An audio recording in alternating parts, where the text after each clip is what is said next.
이 시간 함께 나누실 말씀 요나서 4장 1절에서 11절까지 말씀입니다.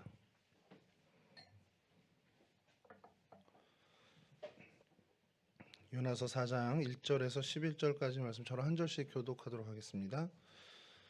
요나가 매우 싫어하고 성내며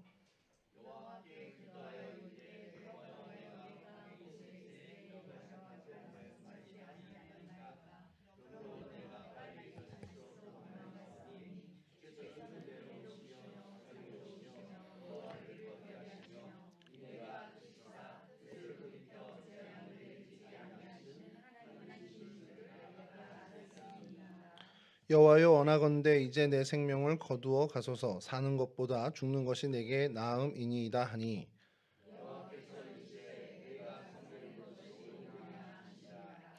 요나가 성읍에서 나가서 그 성읍 동쪽에 앉아 거기서 자기를 위하여 초막을 짓고 그 성읍에 무슨 일이 일어나는가를 보려고 그 그늘 아래에 앉았더라.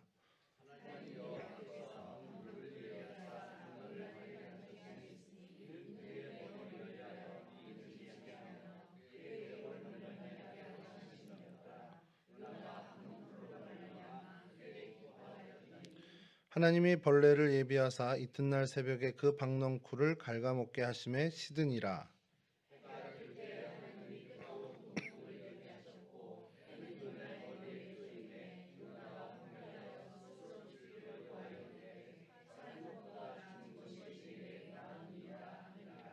하나님이 요나에게 이르시되 내가 이 박넝쿨로 말미암아 성내는 것이 어찌 옳으냐 하시니 그가 대답하되 내가 성내어 죽기까지 할지라도 옳으니이다 하니라.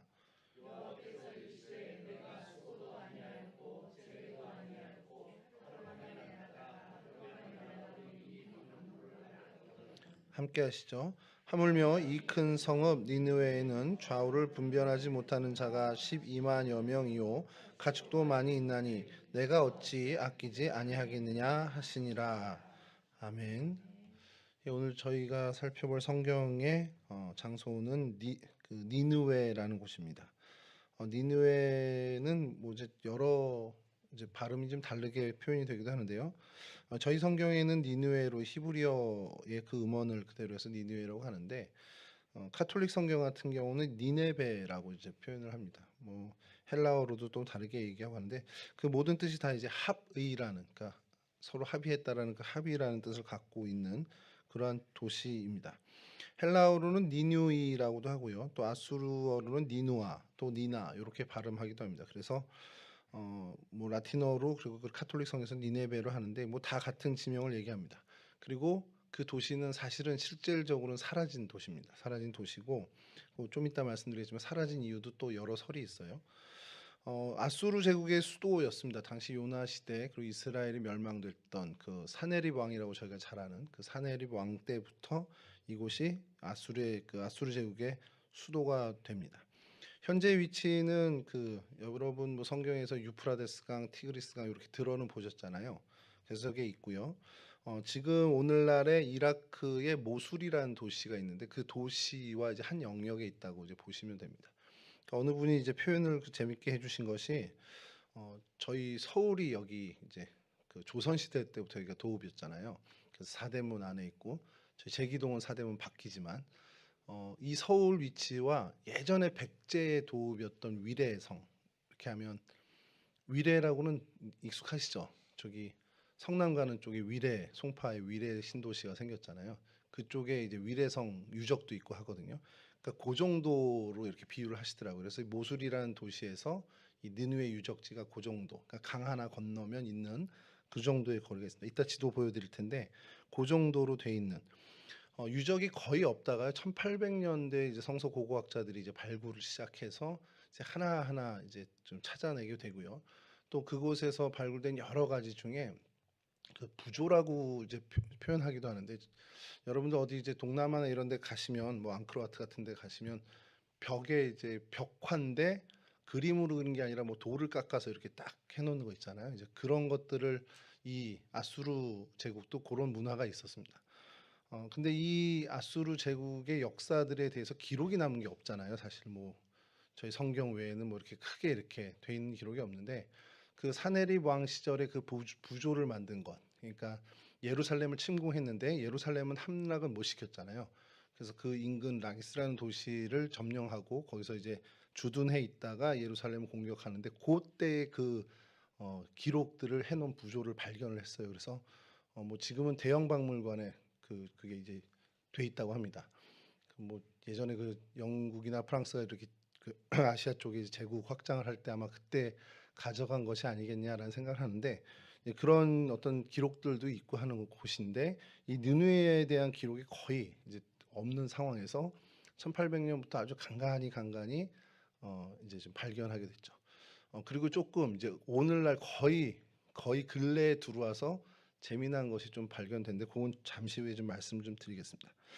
예, 이곳이 그 티그리스 강이 이렇게 흐르는 유역에 있는 모술이라는 도시에 있는데, 그 티그리스 강 지류 중에 코르스 강이라는 강이 하나 있어요. 그래서 그 강을 사이로 그 강이 이제 모술시를 이제 지나는, 그러니까 저희 나라 한강처럼 이게 통과하는 그런 지역에 있습니다. 성경에 이 니느웨는 한 21번 정도 언급이 되는데, 메소포타미아 지역 여러 고대 도시들을 이제 얘기를 하는 창세기 10장의 내용이 좀 나옵니다. 그래서 그 니무롯이 건설한 이제 도시들 이름이 이제 열거되는데, 니느웨, 르호본딜, 갈라, 레센 이렇게 건설했다는 것이 나오는데요.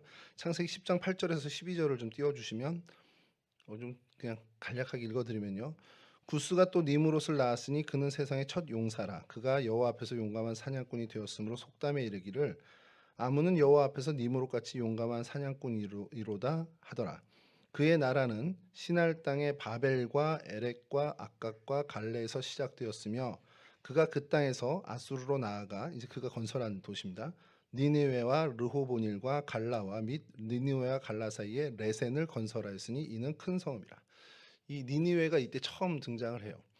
근데 저희가 오해하지 말아야 되는 것은, 이 니무롯이 도시를 건설하고 이름을 니느웨라고 붙이지는 않았습니다. 이제 성경을 후대에 이제 기록할 때 지금 그 니느웨라는 도시가 이때 니무롯이 지은 건설한 도시야라고 해서 이름을 붙이는 경우가 종종 있죠. 이제 그런 식으로 저희들이 좀 받아들여야 되고요. 또 이제 성경의 열왕기하 19장 35절에서 36절에 이제 언급이 되는데, 아수르 왕 사네립 당시 이 아수르 제국의 그 수도였다라는 것을 명확하게 보여줍니다. 열왕기하 19장 35절에서 36절입니다.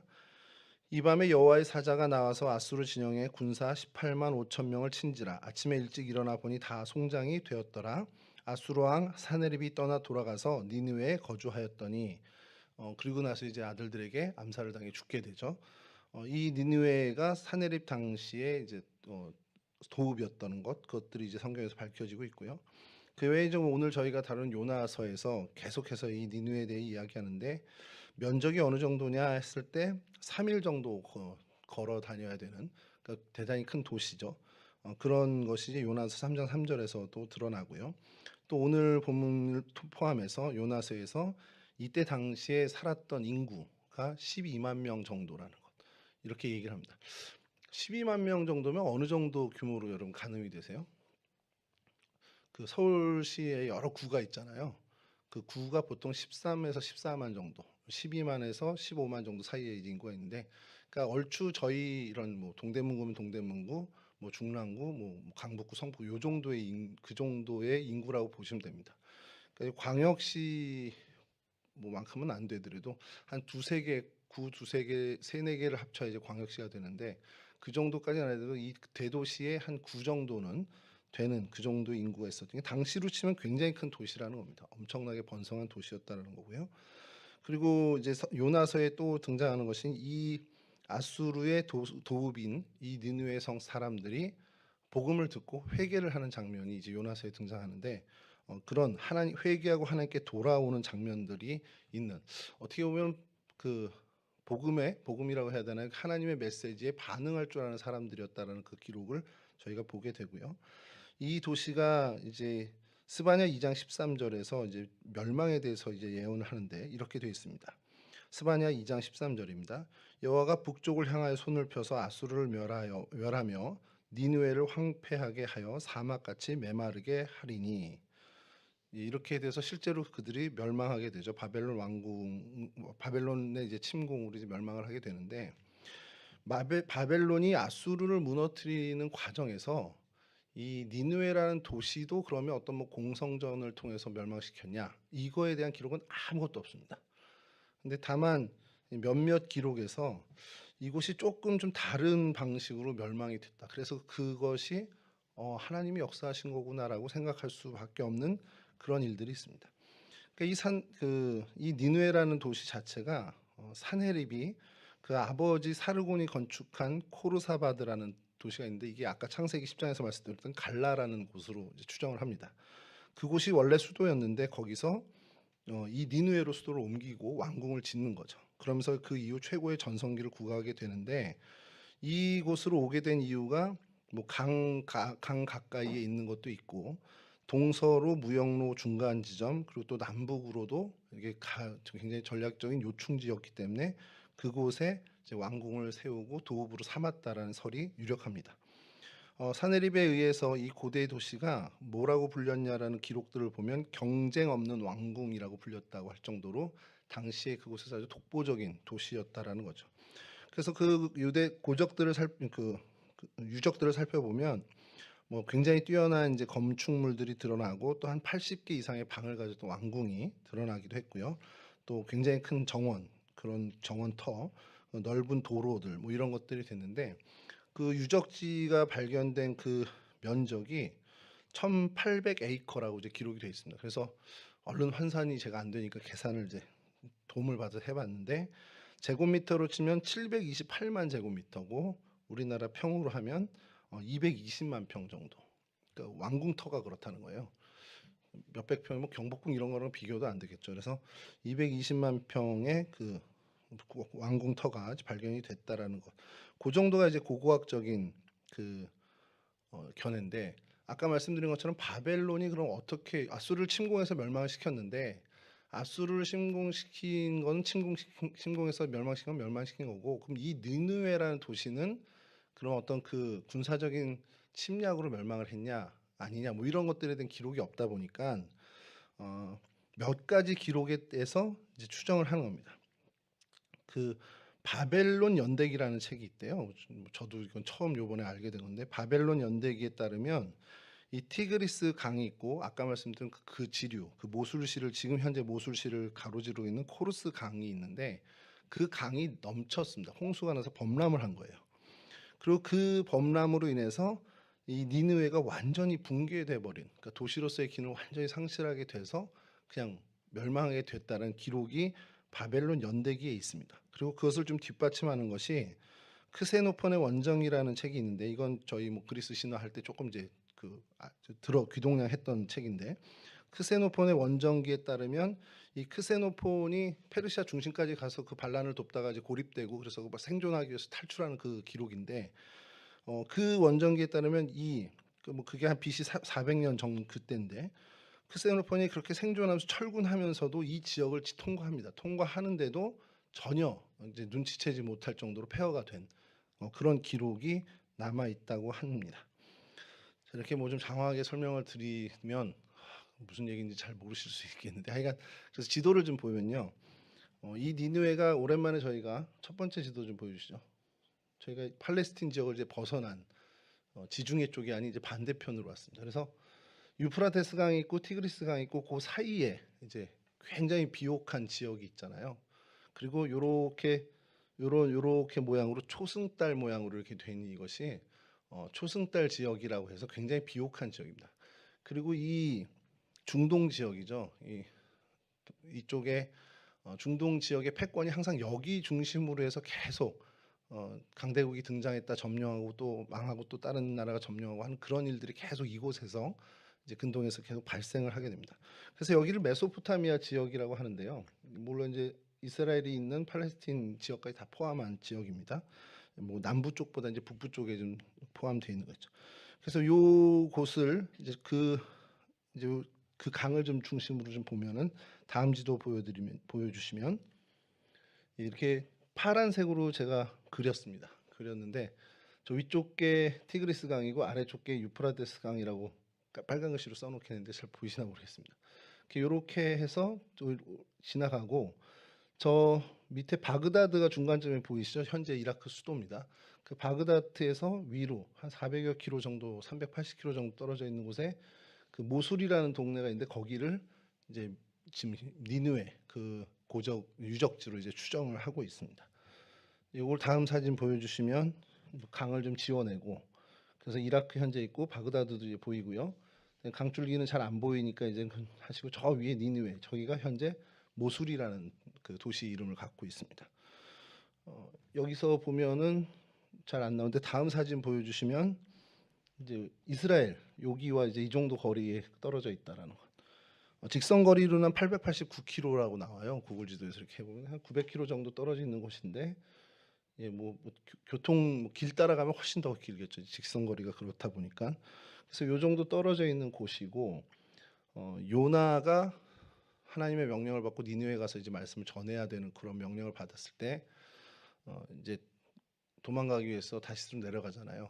그 생각해 보면은 이쪽으로 가는 게 더 가까울 것 같은데 더 멀리 도망가느라고 반대편으로 가느라고 그러니까 이 정도 거리를 가서 하나님의 말씀 복음을 전해야 되는 그런 그 정도의 어떤 지정학적인 거리가 있었던 동네입니다.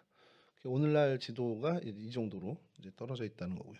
아까 말씀드린 그 메소포타미아 지역을 계속 이제 장악했던 이제 어떻게 보면 최초의 제국은 아수르 제국이었습니다. 그래서 다음 지도 보여주시면 예, 그 지중해 동편에 이 팔레스틴 지역을 포함한 이쪽 그 메소포타미아 지역을 처음 차지한 어떤 제국으로서 처음 차지한 것이 이제 아수르 제국이었고요.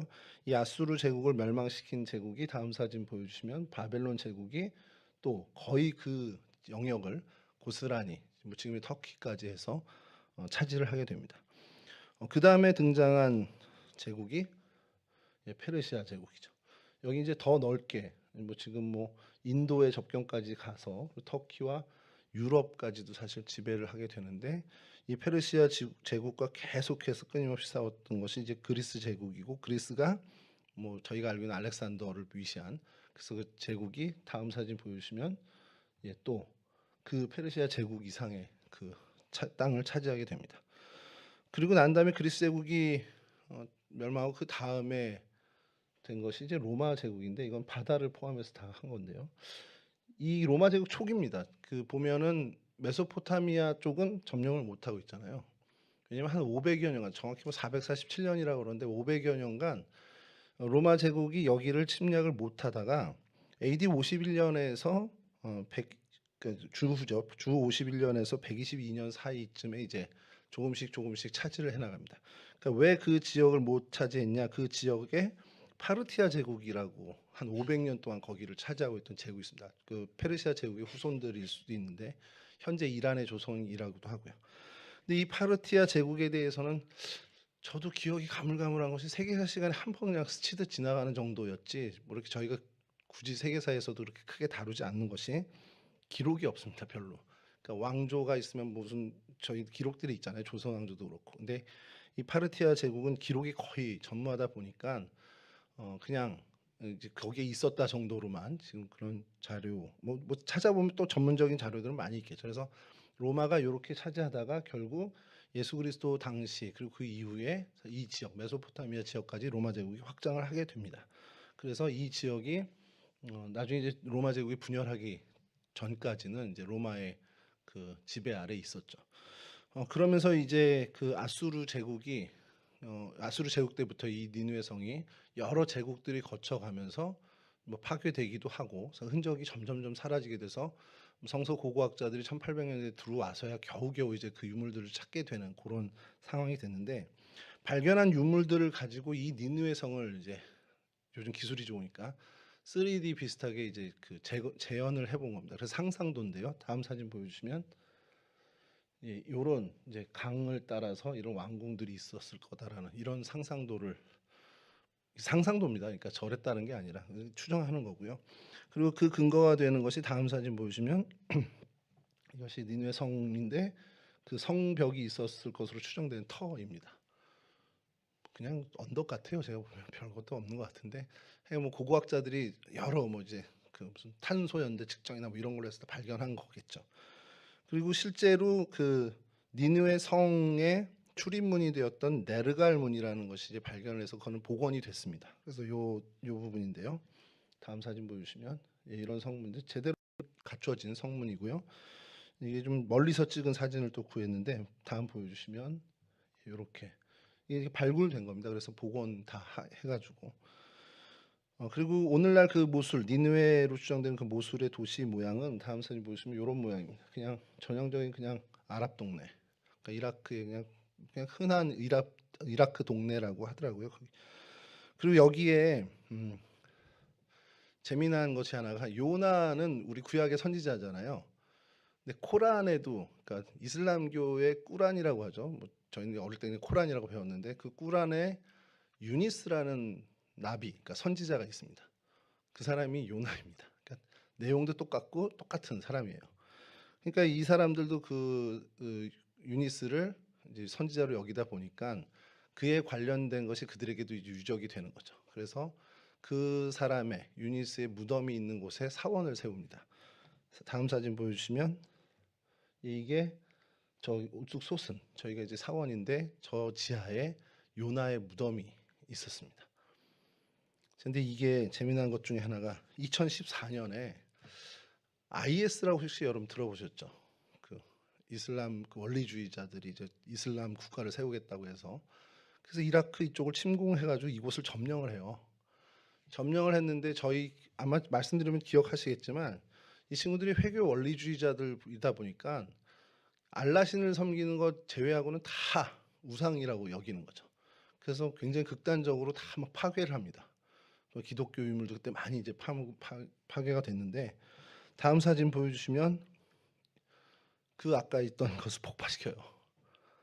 그래서 그게 영상에 이제 보도 자료가 나왔습니다. 그래서 여러분 검색해 보시면 요나 무덤 파괴 이렇게 인터넷하면 이 기사가 제일 먼저 뜰 겁니다.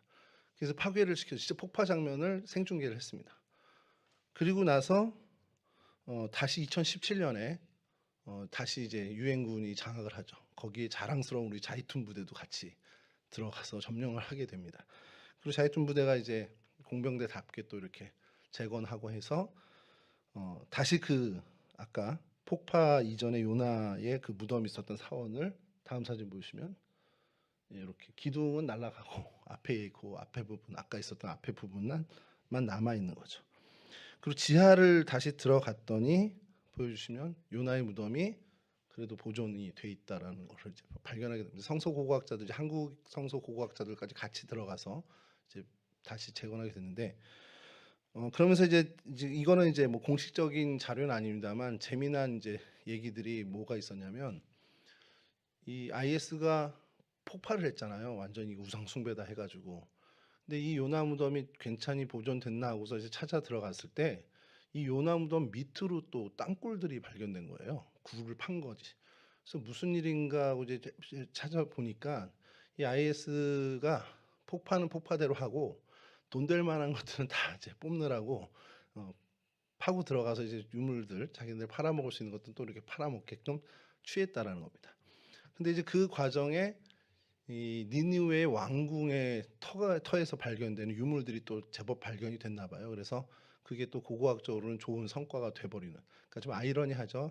IS가 점령하고 또 폭파시키고 그래서 자이툰 부대를 비롯한 유엔군이 다시 이제 수복을 해서 다시 정리를 할 때 그 유적을 더 발견하게 되는 그런 일들이 뭐 성서 고고학계에서는 되게 그 좋은 성과가 돼버린 거죠. 이제 그런 일들이 있었던 동네가 바로 이 니느웨, 오늘날의 모술이라는 도시입니다.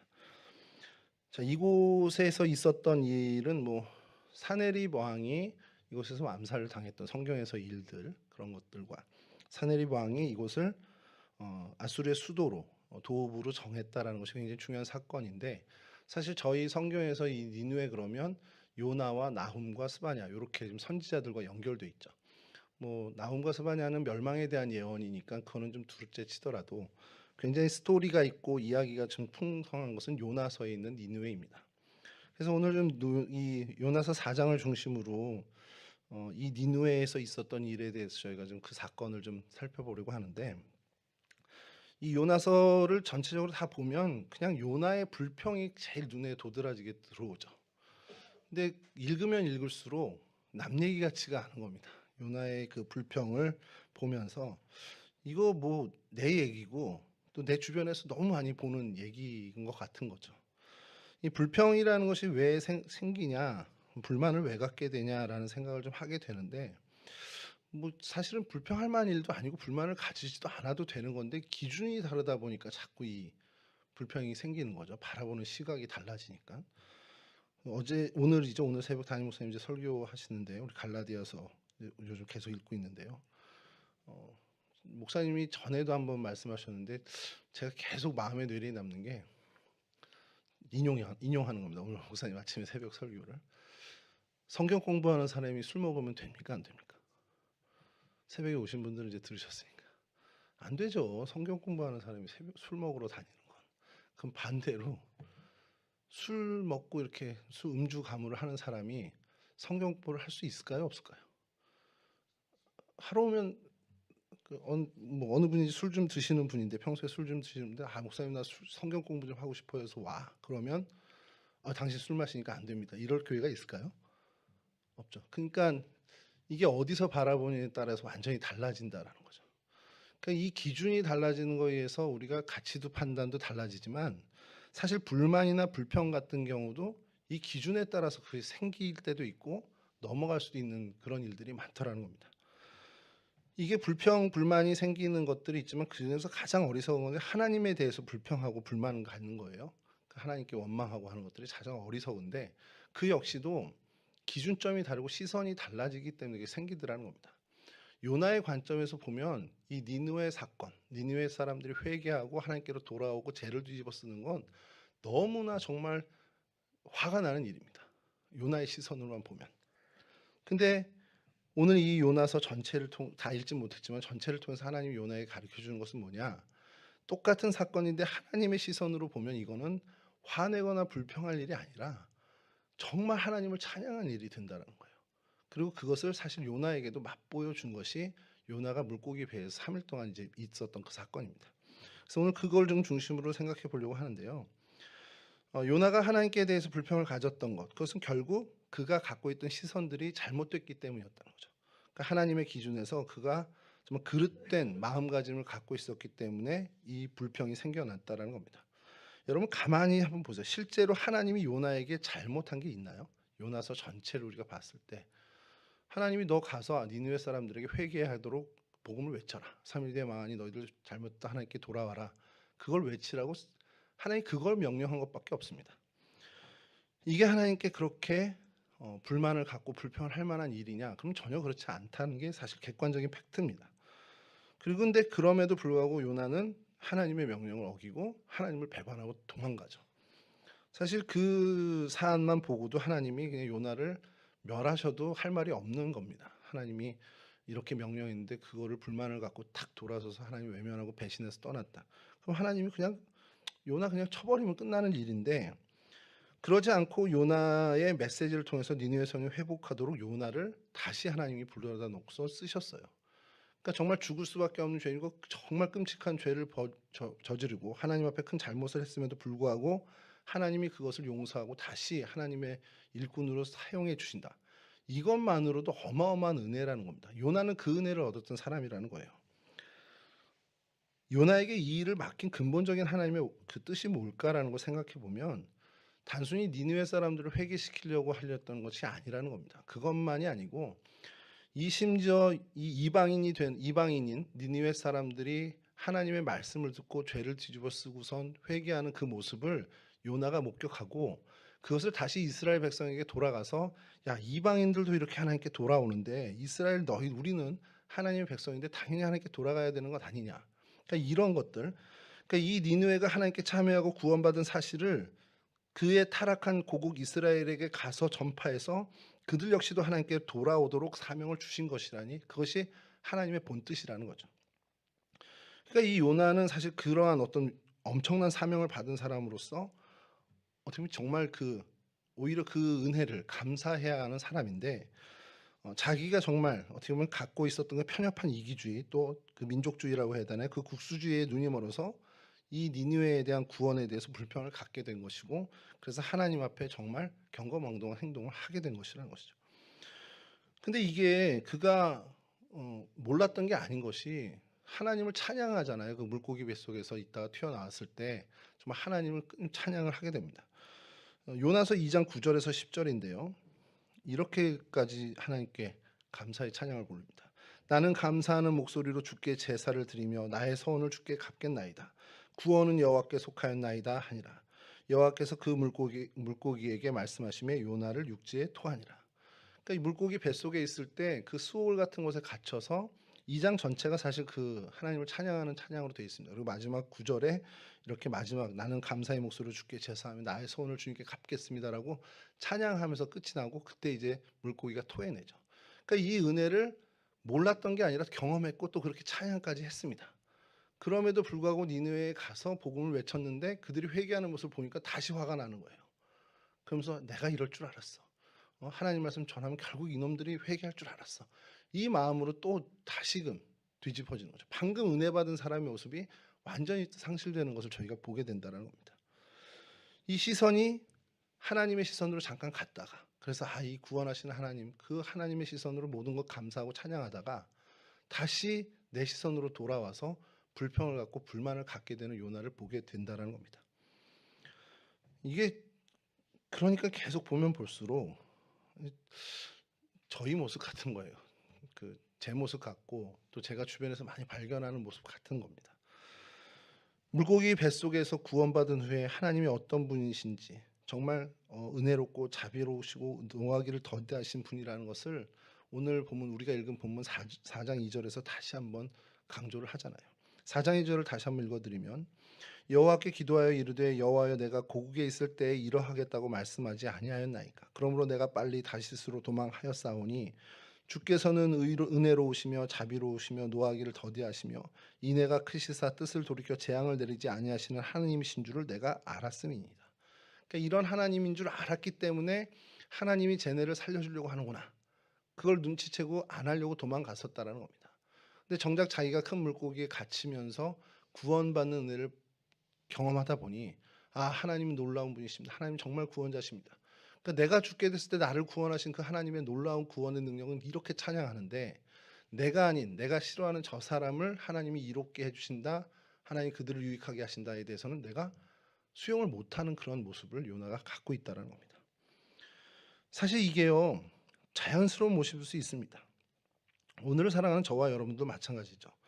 하나님이 이스라엘뿐 아니라 이 세상 모든 사람을 사랑하신다는 것 우리가 머리로는 알고 있어요. 그리고 그 하나님을 우리는 기억합니다. 하나님은 이 모든 열방을 사랑하시고 아브라함에게 약속한 하나님의 복도 모든 민족에게 복이 되겠다 하신 그런 하나님이시라는 거죠. 근데 이게 그렇게 머리로 알고 있을 때는 문제가 안 되는데 나를 위해 정말 애써주시고 나를 정말 사랑해 주시는 하나님이 내가 꼴보기 싫은 저 사람을 또 위로해 주시고 그 사람을 이롭게 해주고 그 사람을 사랑한다. 이거는 받아들이질 못하는 겁니다. 그냥 몰라. 그냥 다른 사람, 나랑 관계없는 사람을 사랑하신다.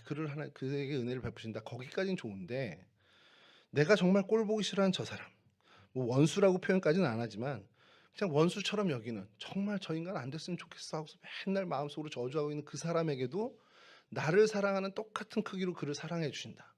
나에게 베풀어 주시는 애 똑같이 그에게도 베풀어 주신다. 이거를 수용하지 못하는 거예요.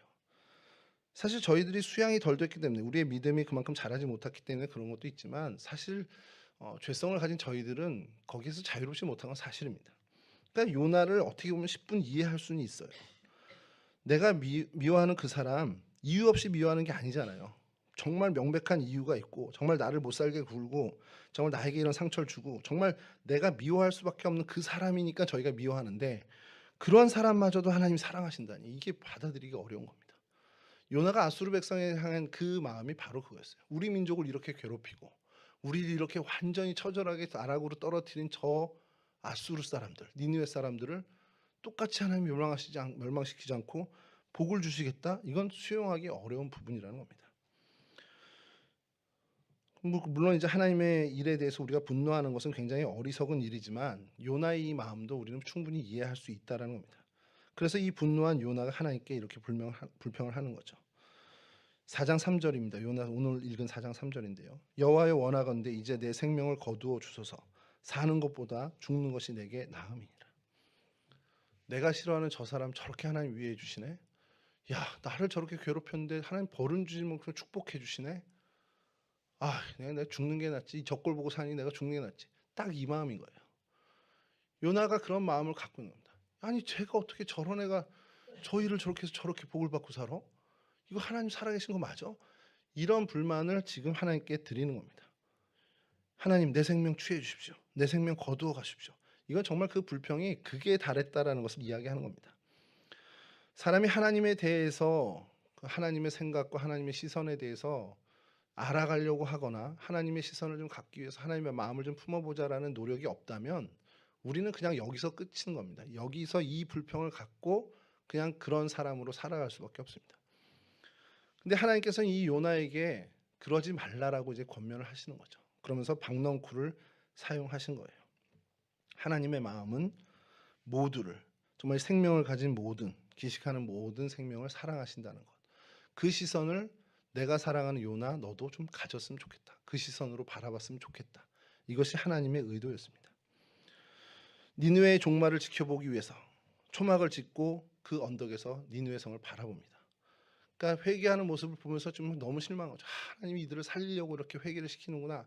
그래서 나 죽여주는 게 좋을 것 같습니다 하고도 혹시나 하는 마음에 하나님이 3일 뒤에 멸망시킬까 하는 마음에 3일간 지켜보겠다고 그 언덕에 올라가서 초막을 짓고 바라보고 있었어요.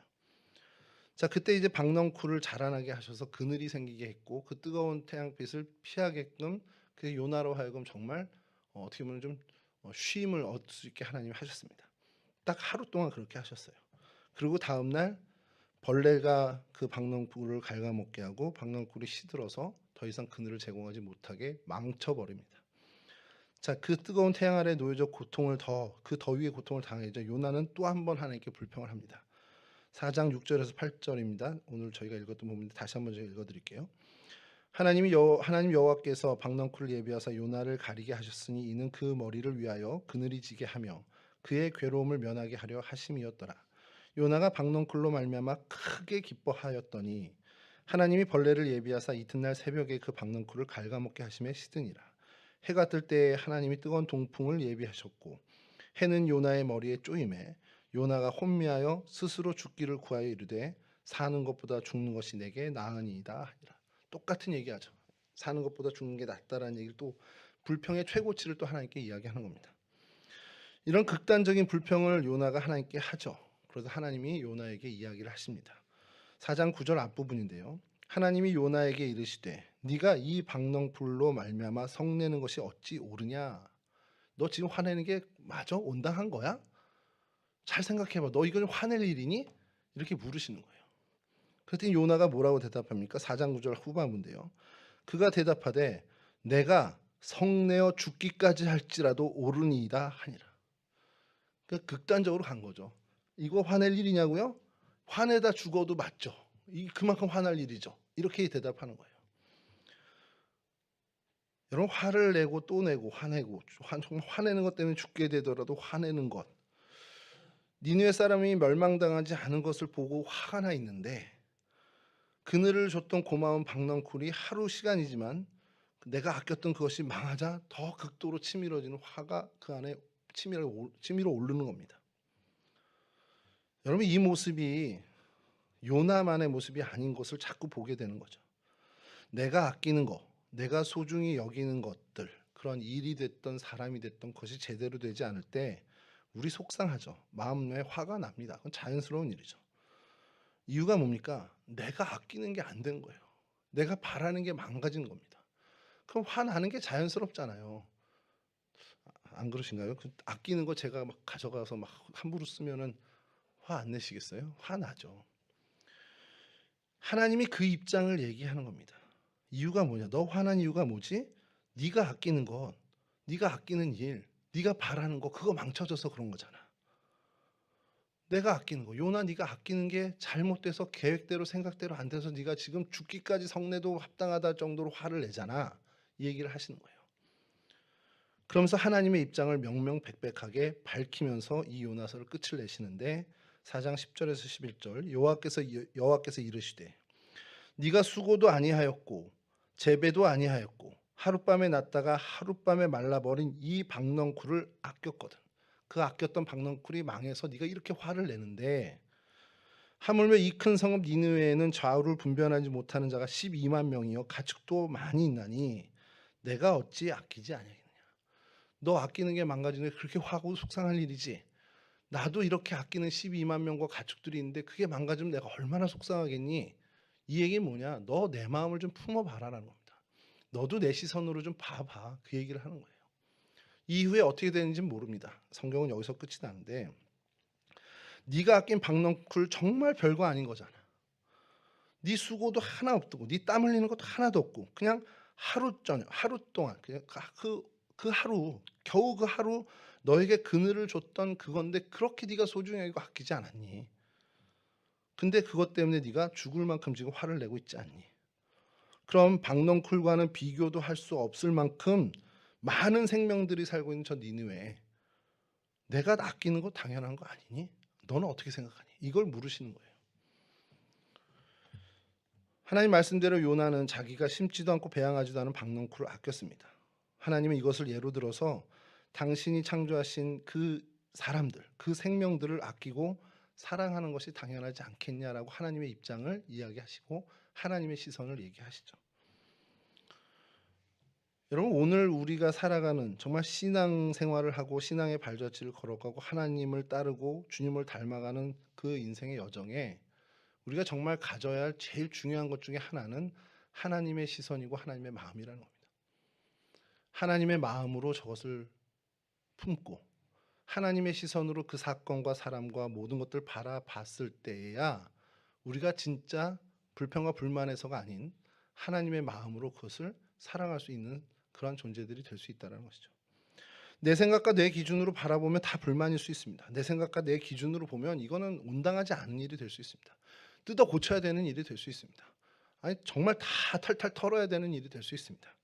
그런데 그 기준을, 그 시선을 하나님의 시선으로, 하나님의 기준으로 바꿔보면 전혀 다른 것이 보일 수 있다는 거예요. 그리고 그것을 내 기준, 내 시선으로 불만을 갖고 있던 그 시선을 하나님의 시선, 하나님의 마음으로 바꾸어서 하나님과 같은 마음을 품고 하나님과 동일하게 바라보는 그러한 신앙의 여정을 가라고 하나님은 저희에게 말씀하고 계시는 겁니다. 요나서 전체를 통해서 하나님 우리에게 말씀하시는 것이 바로 이처럼 하나님의 기준으로 살아라. 하나님의 사람으로서의 선명한 기준을 갖고 그 시선을 갖고 살아라고 말씀하고 계신다는 거죠. 모든 이에게 은혜롭고 자비로우신 하나님이십니다. 나에게만 은혜롭고 자비로우신 하나님이 아니라 모든 인생에게 은혜롭고 자비로우신 하나님입니다. 심지어 받아들이기 어려울 수 있지만 내 원수, 내가 싫어하는 그 사람에게조차도 하나님은 은혜롭고 자비로우신 하나님이시라는 사실입니다. 어차피 하나님이 그런데 우리가 하나님 바꿀 수 없잖아요. 그럼 어떻게 해야 됩니까? 하나님 마음을 우리도 품고 하나님을 닮아가는 사람으로, 진짜 하나님 백성으로 살아가야 되겠죠. 그것밖에 사실 방법이 없습니다. 그래서 저와 여러분 매일매일 계속되는 우리 이 삶 속에 정말 하나님과 더 친밀한 교제를 나누고, 그래서 그 교제를 통해서 하나님을 제대로 알아가고, 그래서 하나님의 시선도 하나님의 마음도 알아가서 내 것으로 삼는, 그래서 정말 그 바른 하나님 백성의 길, 바른 순례자의 길을 걸어가는 저와 여러분이 되었으면 좋겠습니다. 오늘 이 요나서를 통해서 우리 매일매일의 삶에 내가 하나님의 시선을 갖기를, 내가 하나님의 마음을 품고 살아가는 사람이 되기를 소망하며 더욱더 이 신앙의 길에 매진하는 저와 여러분들이 되었으면 좋겠습니다. 이와 같은 은혜의 주인공들이 다 되시기를 주님의 이름으로 간절히 축원합니다.